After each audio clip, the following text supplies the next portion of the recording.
Good afternoon. My name is Gord Heidel, and I'm the outgoing Executive Director of the Regina District Industry Education Council. It's my pleasure today to introduce Jasmine Patterson, but before we do, a couple of housekeeping items. First of all, if you find this on the poster, we have a QR code that links you to a survey. You can also find a survey link on our website, www.rdiec.ca.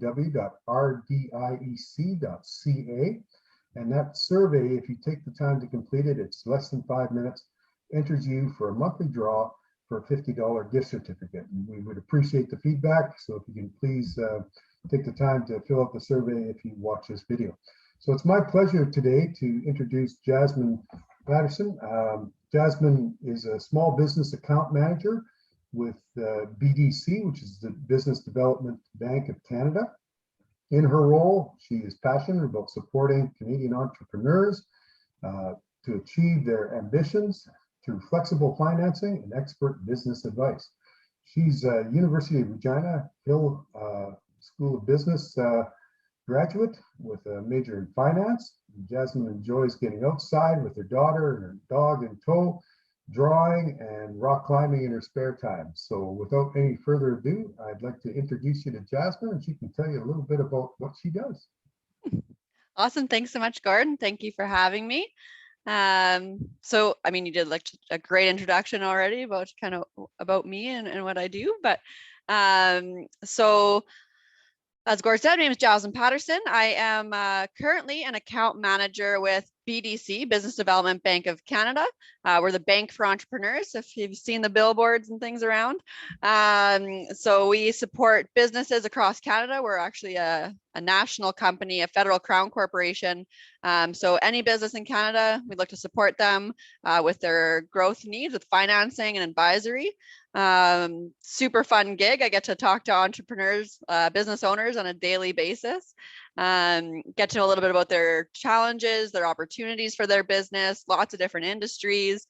And yeah, it's a super fun job. I can say honestly that I love my job and I love getting up in the morning and going to my job. And I love being able to say that. So that's the cool part about what I do. And prior to that, I worked with Economic Development Regina. I started out as a coordinator for business services, then moved into a manager position, and then into a director level position for the organization as the director of entrepreneurship. I was there for about 4.5 years, right out of university. And I had the pleasure of working with startups. So people are looking to like just the idea phase, thinking about starting a business. Got to work with Gord and his team and work with high school students, which was an absolute blast because high school students know way more than any of us mature folks know when it comes to tech and business. They've got so many ideas, sky is the limit, and it was super fun to work with them. And yeah, I mean, that's a little bit about me. I graduated from the U of R with a business degree. I would say like before that, I was actually in university I was in sciences for my first 2.5 years. I don't know if you know that about me, Gord. No. But I was in sciences for 2.5 years. I was going to go into veterinarian school. And I was doing that for a bit. I was working full time so that I didn't have student debt at the time. And if any of you guys end up going into the sciences, you'll learn real quick that you can't get a really high average while working full time and doing science classes because you have labs and it's very, very busy schedule for school. So I actually ended up taking a finance class as an elective, and I had volunteered. This is one thing actually that I would say to any high school student that I talk to when they're asking about career opportunities. When I was in university, I was pretty certain I wanted to be a vet. So like I went in for that because I was like, I love animals. I want to work with animals. I for sure want to be a vet. And in my first year of university, I actually volunteered at a veterinarian clinic. So one thing I'll tell you is everyone will let you work for them for free. So if you're thinking there's a certain job or a certain career that you're interested in, go find one of the companies, just walk in and ask them, can I volunteer? And tell them that this is something I might want to do as a career when I'm older. I just want to try it out. Is there something that I can do to learn about it? Because once you immerse yourself in the atmosphere of that career, you're going to know pretty quick if it's something you enjoy doing or not enjoy doing. If it feels like a chore to go there, it's probably not something you want to do for a long period of time. So I did absolutely love volunteering. However, I missed talking to people. When you're working with animals all day, they don't talk to you. So that was one part that was hard. I also could not put them down. Like the thought of having to put an animal down was like absolutely soul crushing to me. So I wasn't sure. After that, I volunteered for 6 months. I was there every Saturday morning, and at the last little while, it was getting harder and harder for me to do some of the harder tasks of being a vet assistant. And so then I was kind of questioning whether that was something I wanted to do. So then I thought maybe I would do pharmacy. So I was like, well, I'm already taking science classes. I got to figure out something in the sciences. It was in my head. So then I went and talked to some of my family members. I've got a lot of pharmacists in my family. And so I was like, well, maybe I'll do pharmacy because you talk to people every single day. So I went and volunteered at my uncle's pharmacy, which again, I could have went to any pharmacy. I just went to his because it made sense. But I went and volunteered at his pharmacy for 3 months. And again, Saturday mornings, I just went in there, immersed myself in the environment. Again, learned pretty quickly. It wasn't for me. It's for a lot of people. And actually pharmacy, the career of pharmacy has, what you can do now has expanded so much that I actually do find it pretty interesting. But there's a lot of things in the back end I didn't know about. Like you're writing a lot of papers and doing a lot of research on the back end, which again, I loved working with people. So I was working actually at a phone store at the time, Prairie Mobile, and my manager at the time, Craig, had said, you should take business classes. Like you're great at sales. Like everywhere that I had worked, I'd worked at Below the Belt. It's actually where I met my husband and still am with him today after 13 years. But I would kept like going into like a assistant manager or like a higher level just because I was good at sales and I loved sales because I love people. And he was like, you need to take a business degree. I was like, I don't know, like, what are you going to learn in a business degree is what kind of what I thought. I'm like, I should be in sciences. Like, I just want to do that. And so I took a finance class as an elective, and I absolutely loved it. Like, props to the prof that I had, Saqib Khan. He was a amazing prof, and I was just hooked. And so then I took another finance class as an elective while I was still pursuing my biology degree. And I did like a really big, after my second year of sciences, I came to terms with that I probably wasn't going to get the average that I needed to get into veterinarian school. And I didn't know if I wanted to do veterinarian. Like I was pretty much on the cusp at that point. And I talked to Saqib Khan, talked to a few other business professors, and made the switch. So then I went into business school fully after that, and loved every second of it. I loved getting my business degree from the U of R. It was the amount of things that you can get involved with, the presentations, the skill set of the profs in business school. It was amazing. It was a great experience, and I miss it. I will do my master's at some point, just because I miss school. And I miss that environment and hanging out with everybody and all the fun things that you get to do. And yeah, so then that's where I ended up. I got my degree. I got my degree in finance because I loved finance so much. I did my majored in finance. And then I have a self-declared major in marketing too. You can't double major at U of R. I was pushing pretty hard to make it so you could. And I'm still pushing pretty hard. I have a meeting with the dean pretty soon about it again. But yeah, so I mean, I went on a pretty big tangent there, but I thought that might be helpful for students to kind of hear my journey of high school to university to switching different faculties. And it's got me to where I am today. So. Well, that's a great message, because, you know, just because you choose a path doesn't mean that you can't change and do something else. In fact, you're likely to do that. And I know just from working with you in the past that the entrepreneurship is is so near and dear to your heart that I was super excited when you got this new role. And it's obvious that you love it because you're helping young entrepreneurs get the startup funds and the support and advice that they need in order to get started. But with young entrepreneurs, they're going 24/7. So there's got to be a few challenges and stressors that come along with your job. Like, are they calling you in the middle of the night, or how does it work? No, actually, and I was a little bit worried about that too, actually, because I mean, going from startups to working with people that are, I mostly work with people that have been in business for a little bit longer now, like that have been in business for at least a year is typically what I'm seeing, because mostly Futurepreneur is the organization that supports young entrepreneurs aged 18 to 39 that have been in business and operations for 12 months and under. And BDC actually partners with that organization. So that first year, Futurepreneur is better suited to supporting them. And then BDC kind of steps in after that. We can still support at the very beginning, but it just depends on what it looks like. But yeah, there's definitely some stressor points. And I learned working for economic development in Regina, like that was the catalyst to my career. Like I could not be where I am today. I would not know the amount of people and the amount of information that I know if it wasn't for EDR. Like John Lee and like Dave Fro and their team, when I started there, like they took a chance on me and I owe so much to them. But I would say that prepared me for the stressors of going into like working for public. I was working for a nonprofit organization, and I'll tell you guys right now, you work for a nonprofit organization, Gord, I'm sure you can appreciate this. You wear a lot of hats. You have a lot of jobs. Your job description doesn't even come close to touching what you do on a daily basis. So I was in a very, very fast-paced environment. I was working a lot more than 40 hours in a week, which was perfect for that time in my life. Like coming right out of university, like I was so motivated, driven.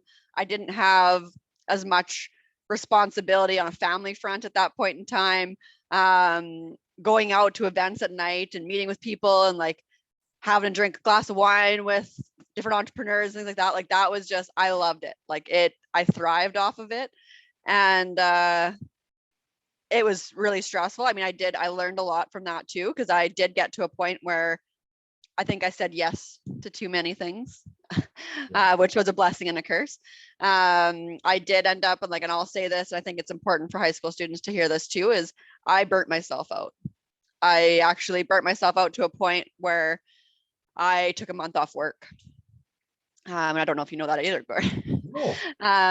But I took a month off work because I had like completely run myself out of like, there's a lot of sayings with just like in general, the amount of energy that you have, like how full is your cup?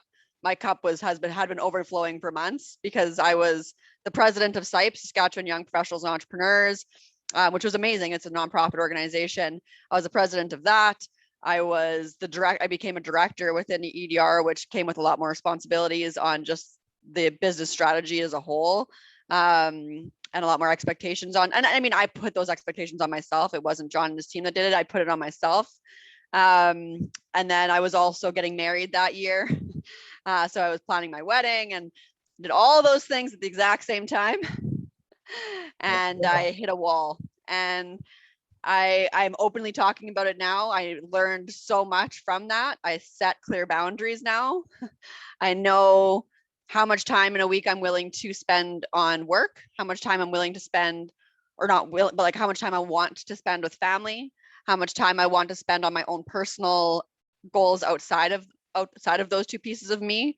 I think there's a lot of different parts to myself, and I've learned to set the boundary to make sure that I'm able to be my best self as a mom, as an employee, as a volunteer, as a family member, as a wife. There's a lot of different pieces I juggle now. And I will openly say too, I have a therapist. She is just like the best person ever to help me organize my thoughts and keep myself accountable to giving myself that grace and that time for each of those different roles of who I am. You know, I got to say, like your generation, I think is a lot better at and puts more emphasis on that work-life balance. It's so important. Life goes by fast, and I think that you know, achieving that work-life balance sooner rather than later, and you know, getting your priorities straight, and talking to people is something that my generation didn't do enough of. So I think there's a lot of lessons that can be learned. Um, so when it comes to what you're doing now, do you have to do a lot of professional development to be an account manager? Or when you started, you made the switch. What kinds of things did they send you away to a bunch of courses and stuff, or how does it work? No, I mean, so BDC, it was funny because when I started at EDR, there was like pretty much no training. It was just like, here you go, good luck. Yeah, Because you're not a nonprofit, there's not enough people and resources to train you, right? So yeah, there was that environment. And then I started working for BDC and they're like, you've got 6 months of training. And I was like, did you say like 6 hours? Like, no, 6 months. I was like, wow. So I had like a coach dedicated to me 2 hours a week, every single week. I had like an internal, like they were like a mentor that they gave to me that's somewhere that's in another part of the organization. There's so many supports that they gave us. So like there are courses that we do and they're all built into our system that we have. I mean, again, working for a federal crown corp, we've got a lot of resources.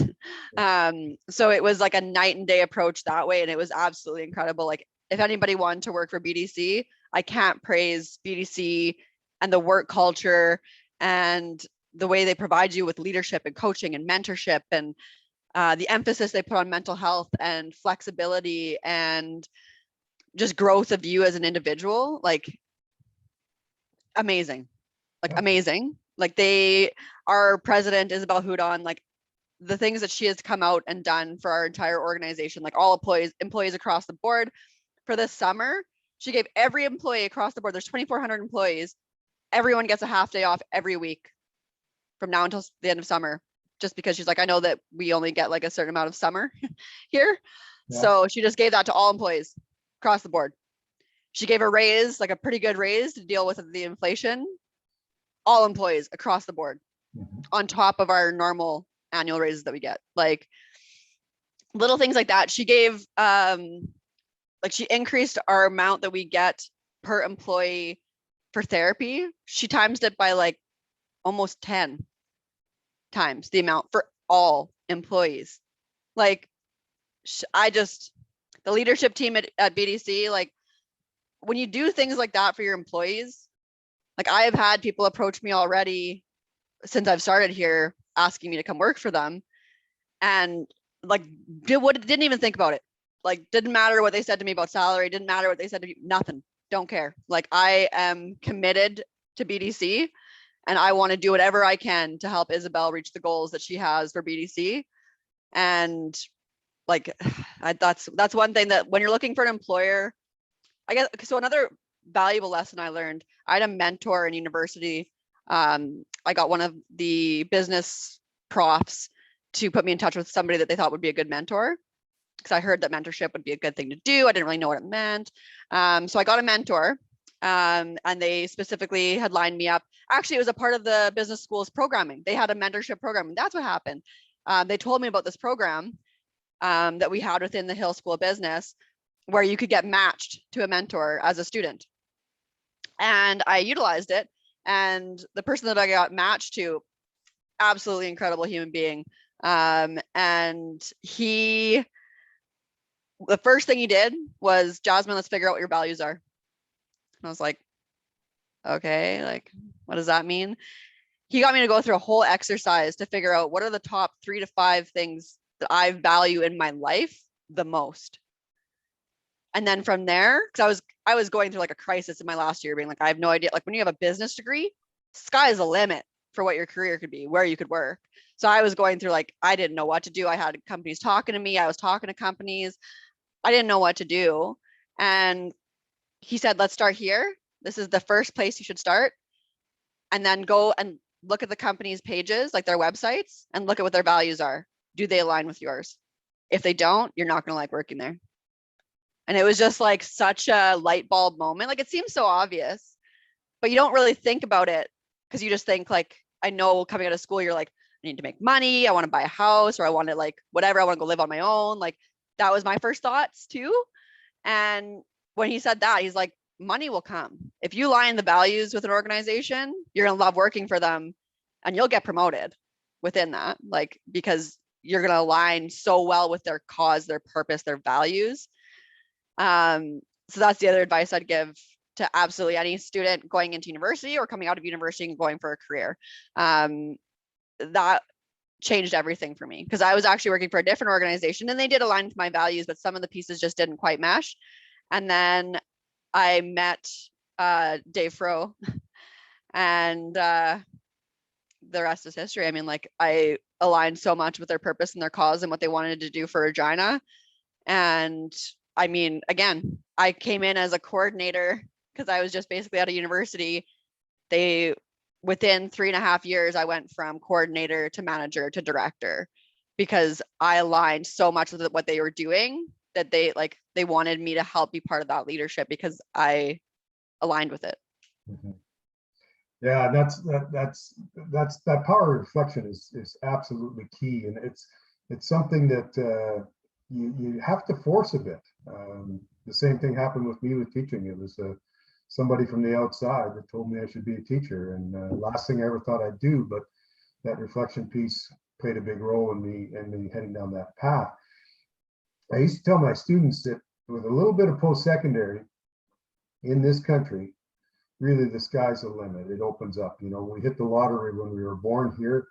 Yeah. A little bit of post-secondary, you can have all the good things in life. And you know, business is kind of like apprenticeship, which was my world, where you get these mentors that come in and show you how to do stuff, and you can learn from them. It's really the oldest form of education. So it's pretty cool that it spreads over from apprenticeship to business. You know, you've got the same thing happening. So when it comes to account manager and that role, you can work at banks, you can work for BDC like you do. What kind of salary and benefits are you looking at? Kind of a range. Like benefits, I know federal government has good benefits. Oh yeah, great benefits. Yeah. And I mean, even working for Economic Development Regina, which is a nonprofit, we had great benefits. Like our benefits, they aligned them with the city of Regina, and like that was always a top priority for John, was to make sure his employees were taken care of that way. Mm-hmm. And I'll also say, like, what they did when I took that month off, like they just said, like, don't worry about it, like we'll still pay you. And I was just like, what? Like, incredible. Like they were incredible that way. But then again, that comes to, I valued having that type of work-life balance, and just like an employer who like deeply, you can tell, deeply cares about each of their employees. And even though I'm one of 2,400 in BDC, I don't feel that way. Like Isabel reached out to people and was like, she let us sign up for 15 on-one meetings with her. And then from there, she said, let's have one-on-ones. Like, I don't feel like I'm just another employee at BDC. It's not. Oh, you're asking me about salary and benefits. So I mean, like salary at a university, I think, especially with COVID, after COVID, I think expectations have increased a lot from individuals, and I think it's a good thing. I mean, you also have to like be reasonable when you're coming out of school. And what I would say is, don't focus on the salary. Like coming out of university, you're probably looking at a business school, $40,000-$50,000 range a year. Yeah. Starting. What I would say is, do not focus on that. One thing though, that's like something especially that I tell all girls and women. I was in one business 400 strategy class with Gina Grandi, and she pulled out some stat, and I don't remember the exact stat was, but it was just like the pay equity gap between men and women. She had said like mostly was because when you first apply for a job, men will always negotiate their salary that they're being offered. Almost always. It was like 90%. And women, it was like 42% or like less, maybe 30% even. And I was like, what? So I always, like, from that minute, I was like, never. I will always negotiate my salary every time. And I always have. And like, you might not be able to negotiate it up a lot at the exact time that you start. But one thing I've always done is said, if I hit your objectives that you set out for me my first 3 months, I want to be able to revisit my salary in 3 months time or 6 months time. Great advice. And every single time it's worked out. Because if all you need to do is just show them, prove to them that you're going to do the work and that you're there to help them meet their missions, their goals, and your objectives, and it'll pay you back in spades. So, and every year I have targets that I want to hit for a salary increase. And I literally, like, on paper will write out what I've done, how much money I believe I've made the company. Because one thing I'll say is business owners and even like leaders of organizations, how are you saving them money? How are you saving them time? If you can show that, they'll pay you for it. Yeah. And that's in every industry, doesn't matter. If you can save the organization money and time, those are the two most valuable resources outside of their people and their employees. I guess that would be my advice. And then benefits, I mean, benefits range so much no matter where you're working for. I think that a lot of organizations are going to be in for a rude awakening when they realize what organizations like BDC and EDR and others are offering for benefits. Because sometimes I hear what people are getting for benefits and I'm like, that's not enough. Like, if you're not giving your employees enough for therapy every year or enough for like, just like little things, like even just like acupuncture or physio, like things like that, where like you're taking on so much stress in your body gets so much stress in it when you're taking on a lot. You need some way to be able to relieve that stress. And I do that with massage, chiro, acupuncture, physio, and I wouldn't be able to do it without the benefits. Yeah. And it makes me a better employee because I am like mentally and physically in a better position to be my best self. Yeah. Well, you're taking care of yourself, right? And by doing that, you're better at the job that you're doing. That's really key. So with that, I know we've got a few folks that have joined us. Are there any questions out there for Jasmine? Not so much questions, Jasmine, as just comments. I think it's just some takeaways. It sounds like you kind of have a say in what you do rather than what just kind of is you're not pigeonholed into a job necessarily. And I think that's important in the workplace. I think a lot of students think that I just have to, there's a job out there for me. I get the job and they tell me what to do. And I'm not saying you don't do what you're told, but I mean, I'm just saying you've kind of said, here's what I want to do. I can prove to you I can do it, and you're rewarded for that. I think that's making yourself valuable. The other thing I think it's really important is that life-work balance, looking after the mental health aspect. Again, awesome. Congratulations for taking care of yourself in the workplace, that's for sure, and in life. Thank you. Kevin and I can vouch that the body maintenance doesn't get any less as we get older. I've learned that after having my first child. Your body takes a beating. Yeah, and you're smart to look after it because you're going to be in that role longer, and you're just going to do a better job. So employers are realizing that now, and it's nice to see. The other in relation to the benefits, I think sometimes a lot of young people, young workers don't necessarily, they think of the money and not the benefits, and it's the benefit package is huge. It's part of your work life, and maybe again when you're 17, 18, you don't realize that, but you pointing that out is very important. Thank you. Well, that, and I would say like also even RRSP, like what they contribute into your retirement savings. Again, when you're 17, 18, I wasn't thinking about that. But when I started working for EDR, they're like, well, if you put in a certain amount, we'll match it up to a certain percentage, like up to 6%. And that was incredible. I was like, yeah, I'll do that. Like, I mean, they're just giving me free money it was when my thoughts, I wasn't thinking about retirement, not even close. And I'm still not thinking about that. But the fact that if I put money in, they'll match that. BDC is the same way. BDC is 8%. And I put the full amount in, because if they're going to give me that full amount, that I have to save anyways, so might as well. So that's one thing I would say to look into. The other piece that I absolutely loved that EDR did and BDC does too, is they do a physical education program where it's like a PEP program where they give you a certain amount of money each year towards anything physical education wise. So like with BDCs, I paid for my entire year membership with my rock climbing gym. When I was at EDR, I used it to buy a stationary bike, like things like that, where it's just like, I probably wouldn't have bought that stuff for myself otherwise. I mean, I would have had a rock climbing gym membership no matter what, but it made it so that I was able to do that. And then I was also to buy like extra equipment for home and like things like that. And it encourages you to be physically active, which again, you only have one body, you got to take care of it. If they're encouraging you to be physically active, it's just, again, it's going to do well for you. You're healthier and you're at work more often, right? And Yeah. your focus is better when you're there. So it makes For sure. Yeah. And then having flexible time too. I mean, again, that's something I feel like you need to earn. Like I wouldn't say like when I first started EDR, I didn't just like get to come and go as I wanted. That was definitely not the case when I started. But when I showed to them that like I am going to do my job plus more, they started giving me more and more autonomy with what my day looked like. And BDC, I mean, I had already built that trust and foundation with EDR, and at BDC, they're very much flexible that way. Even more so now after COVID, with being able to work from home if we want to, being able to work at the office if we want to.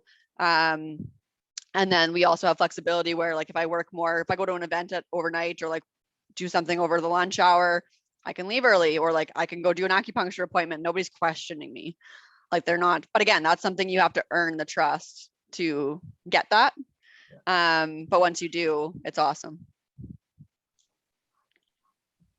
So any more questions? Troy?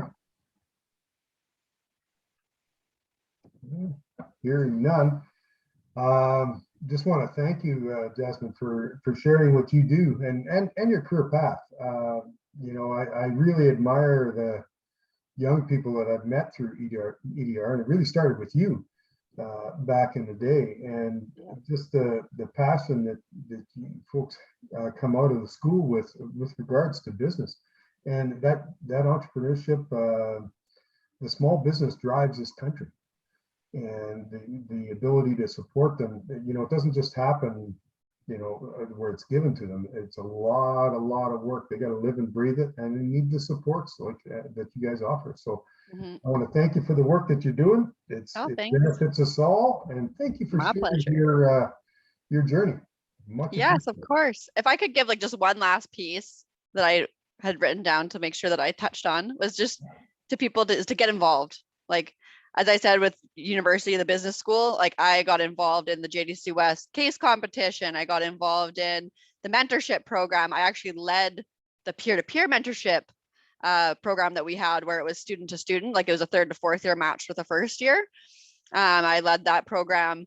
You get like different event experience, get to meet with vendors, like get involved in any way you can. There's summer programs that you can go into, like one for high school students that I absolutely love is the Big Idea Camp, run by Jeff Maestrak and Joe McFarland. Like there's lots of different, like there's educating youth in engineering and science. I think that's like the EYES program. Like there's so many cool programs out there that like, I wish I had that when I was younger, because you get exposed to so much cool stuff, and like startups are just fun. Like working with startups, working in tech, like it's just a fun environment to be in. And if you can like see if you can go volunteer at Cultivator, like it's Saskatchewan's first incubator, like first bank led incubator, at least in Regina, and there's one in Saskatoon called Collabs. Like there's just so much fun. Like I can't stress enough getting involved. You meet so many people, and one of the people that I had met in university is actually who introduced me to EDR. And then another person that I worked with at university is what introduced me to SIPE, which I then became president of at one point. Like when you make those connections and get involved, you've got friends for life, but also potential career opportunities for life. Yeah. So that's the other, I just wanted to leave with that, because that's one thing I forgot to touch on, I think. I don't think I said that yet. Awesome. Thank you very much. Some great You're welcome. And looking forward to putting this up on the YouTube. Yes. I can't believe I'm going to be on YouTube. It seems strange. There you go. Thanks Okay, again. awesome. Thanks so much, Gord. Thanks, Kevin and Troy. Thank you for everything that you guys do. Absolutely incredible. Again, I wish that I had somebody like you around when I was in high school. So Thanks a lot.